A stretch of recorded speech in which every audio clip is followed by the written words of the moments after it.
Hello everyone, welcome to Biodiversity series with Dr. Ved Rana. I hope all of you are in high spirits and utilizing your time effectively. Species in focus today is bats, the only flying mammal, which has been dominating headlines for all the wrong reasons of late. Are bats really the real villains of nature? In this lecture, we will discuss what is the ecological significance of bats, what are the various viral diseases which have been associated directly or indirectly with bats, how come human beings get infected or get transmitted infections through bats, and finally the most puzzling question of all time, how come bats themselves do not get infected while transmitting the infections? How come they stay asymptomatic carriers? So let's start with the first major question, what is the ecological significance in our ecosystem? Bats is the only mammal which is capable of flying, and there are 1200 different type of bat species which exist on earth. They are present almost on all the continents except Antarctica. They represent almost 20% of all mammals which are there on earth, which is one fifth of all the mammalian species. So they are only outnumbered by rodents. Currently, bats are placed under order Chiroptera. Okay, so Chiroptera is a Latin word which means winged hands. So you could, and you have, let me decode this term for you. Like in human beings, our four limbs are being used for manipulating objects. In bats, these four limbs have been modified into wings. So that's the reason they are capable of flying. And apart from birds, insects, these are the only species which are able to utilize the mechanism of flying to their advantage.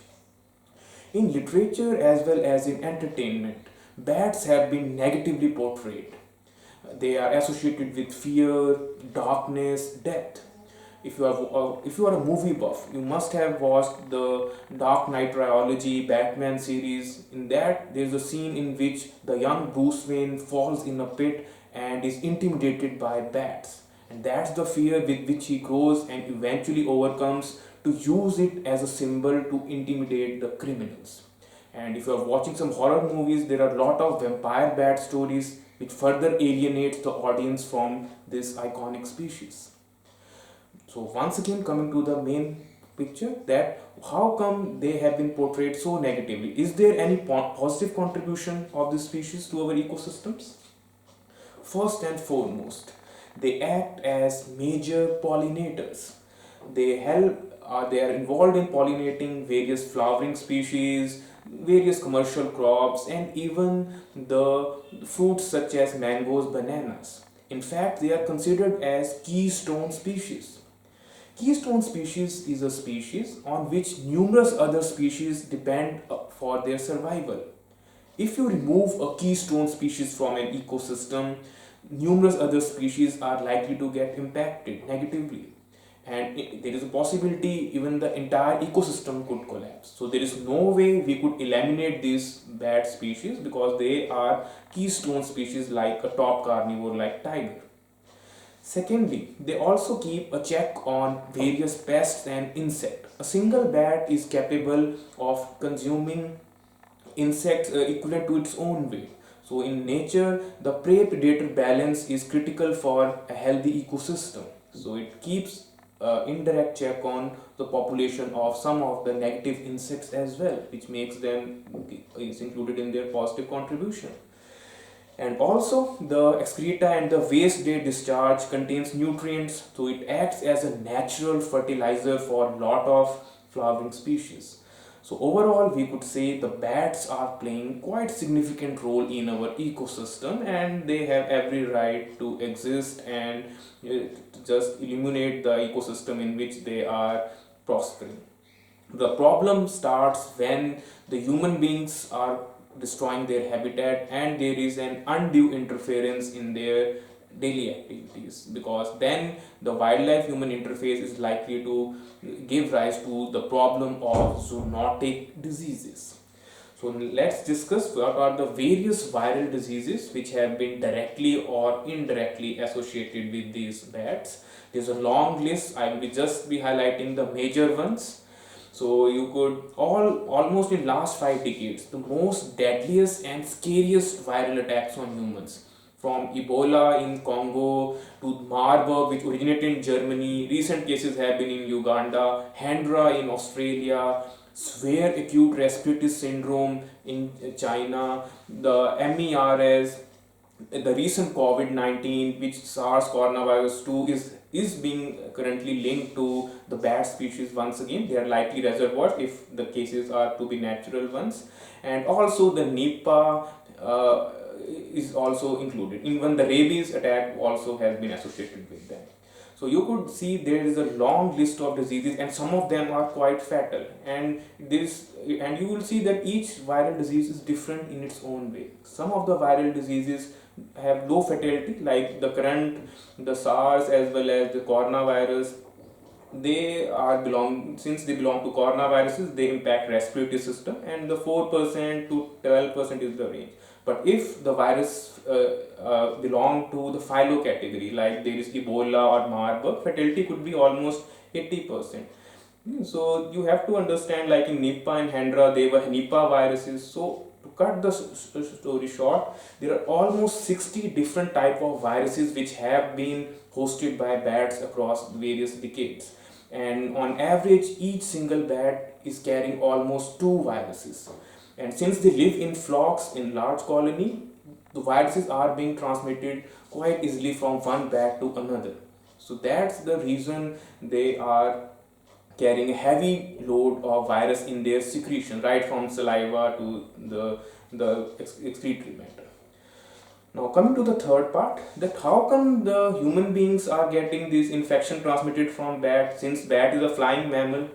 So the first and foremost is lot of tribes which are living in rainforest, which is the natural habitat of lot of bat species across the globe.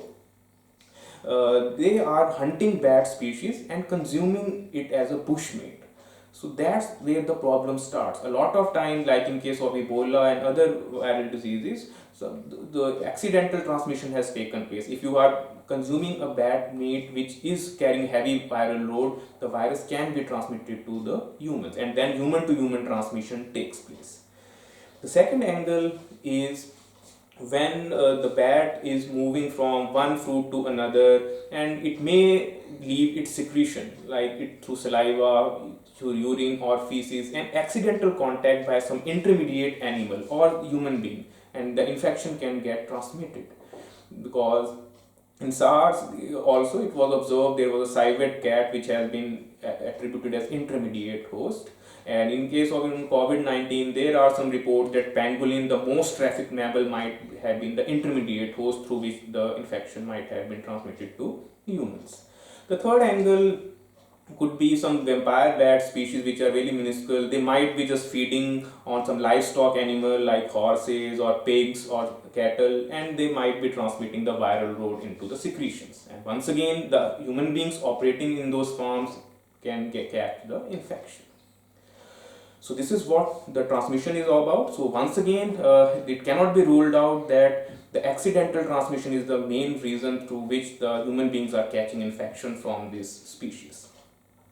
Now coming to the final part, the most baffling question, that how come the viruses which are entering bats are not able to cause any significant damage to the bat species, and while they are almost intimidating or proving fatal to human beings. So how come the bat stays an asymptomatic carrier? So in this theme, you have to understand bats are the only gifted species which are capable of flying, but this gift has given them another unique benefit of a superior immune system. Because once they are flying is a strenuous activity. It involves lot of heat generation, lot of vigorous activities when it's taking place.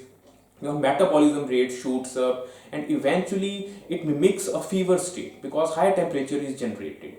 So in this situation, a lot of tissue destruction takes place, and even some specific immune system gets continuously stays on and generates the interferons, which are the protective proteins which acts against viruses. So even if the virus is entering a bat, it is likely to face hyperactive immune response from bat species. So in a way, that the advantage of flying is giving them a superior immune response which help them in combating the viral infection. Only rarely the virus is able to dominate and cause death of bats. Rabies is one of the disease in which bats also were being infected. Otherwise, in Ebola or you can say SARS or this Nipah, bats have been asymptomatic carrier. Whereas in case of humans, we take time for immune response to get activated. Moreover, when a virus who has been exposed to superior hyper vigilant immune system of a bat, it's not much task for that virus. Once it's entered the feeble immune response of human, it's not going to pose much problem. Virus will eventually hijack the cell machinery and start replicating straight away, causing the damage. So this is where the difference lies. The hyper active immune system of bats, which gets continuously stays on due to flying activity, then that's the key advantage which makes bats an asymptomatic carrier, and they are described as a reservoir of the infection. Okay. So I hope this session was useful, and there is a practice question in comment section on the theme. If you have, you can go through it and try answering that easy question. And the intriguing sound which you heard just at the start of the lecture were of bats only. So that's it for now. I hope this session was useful. Thank you very much.